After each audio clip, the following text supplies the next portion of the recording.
तो यहाँ मुझे पूजा पूजी लगी रेडी हो गली देखिपे आ केन्ता दिशुचे कमेंट करिकिना जरूर बताब।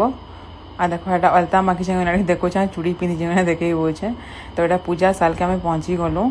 तो इने हमें जेने अच्छु ना कांसपाले इने ओडिया माने बहुत अच्छा। तो ओडिया मानकर पूजा अलग और आम संबलपुरी मानकर पूजा अलग जानी थी। तो आम संबलपुरी माने माने आम अग्रिया माने आम संबलपुरी लोक माने आम किसी जन 5-6 जन मिसिकिना आम निजे निजे करसुँ जी जहाँ आईसी ये करसुँ।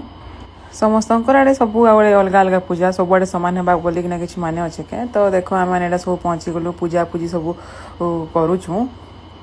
तो यहाँ गोटे अंकल गोटे ना आम संबलपुरिया बामनाथ से भी तो आम डाकिलु कि आस पूजा करदेव बोलिकिना। आम मुझे नुआ नुआ बिहार आली फास्ट फास्ट तो मैंने जेनता ओडिया मैंने जेनता करुले तो हेन्ता पूजा करुले मुझे जस्ट खाली छुईकिना पलि आसे। तार देख माने सूर्य पूजा भी करसन एटा भी करूँ। आम ये 5-6 लोग मिसिकिना आम करदेलु जेनता जहाँ आसला आम करा देलु।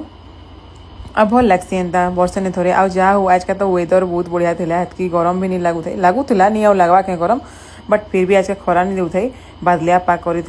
तो आज का टिके भल लगला। तार पूजा पूजी सब सरीगला। तो यहाँ आलती सरला आमर पूजा भी सरला। आ मोर छोटे ब्लॉग केनता लगला जरूर कमेंट करिकिना बताब।